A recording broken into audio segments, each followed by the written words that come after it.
Plongée dans une crise de production depuis plus de 2 décennies, la filière du cacao au Togo tente de sortir la tête de l'eau, avec une légère augmentation d'un taux différentiel de 4,12% les 2 dernières campagnes.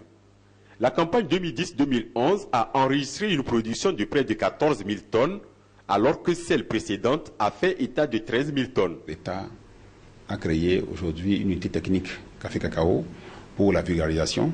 Nous avons aussi des financements qui sont mobilisés aujourd'hui pour permettre aux paysans de bénéficier d'un appui suffisant. C'est une motivation quand même conséquente pour justifier de l'augmentation de la production cacaoyère aujourd'hui. D'autre part, nous avons encore d'autres signaux qui sont envoyés sur le terrain, c'est-à-dire la contribution des bailleurs de fonds, la Banque mondiale, entre autres aussi, le FIDA, qui apporte actuellement un appui non négligeable à la filière. L'État togolais, longtemps absent dans cette filière en difficulté, a donc repris position pour sa relance. C'est d'ailleurs l'une des filières clés du PNIAZA, Programme national d'investissement agricole et de sécurité alimentaire, qui occupe une place importante dans le PASA, l'un des projets pilotes. Dans cette composante du PASA, vous avez une attention particulière qui est accordée à la filière café-cacao. Et cette filière comporte 3 éléments essentiels. D'abord, la restructuration complète de la filière.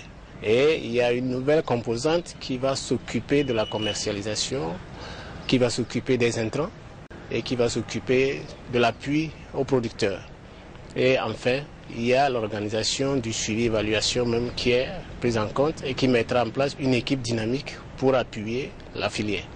Vraiment, la filière bénéficie d'une attention particulière du projet PASA. Nous travaillons aujourd'hui dans ce qu'on appelle la chaîne de valeur. Depuis le champ jusqu'à celui qui consomme le café ou le cacao, prend le cacao, les produits finis, nous voulons qu'à tous les niveaux, tous les secteurs soient associés. Une dynamique pour booster la production.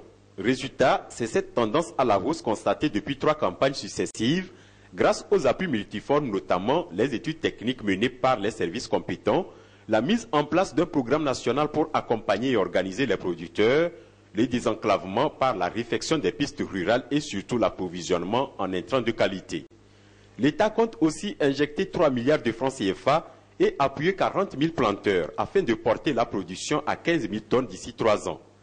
Le comité de coordination de ces secteurs met l'accent sur la qualité qui a aussi un prix. Nous privilégions aujourd'hui la qualité. Forcément, à partir du moment où il y a un appui en intrant, un appui aussi dans les autres secteurs, ça peut favoriser forcément la qualité. Tout récemment, au Salon international du chocolat à Paris, qui s'est déroulé le 20 octobre 2011, le Togo a reçu un prix pour la qualité de son produit. Donc c'est dire à quel point il y a vraiment une maîtrise. Le Togo produit donc un cacao de grande qualité qui est exporté vers l'Allemagne, la Belgique, la Hollande et l'Italie en Europe, la Chine en Asie et le Liban au Proche-Orient. C'est une filière qui nécessite encore beaucoup d'investissements. Sa réussite sera une bouffée d'oxygène pour l'économie nationale.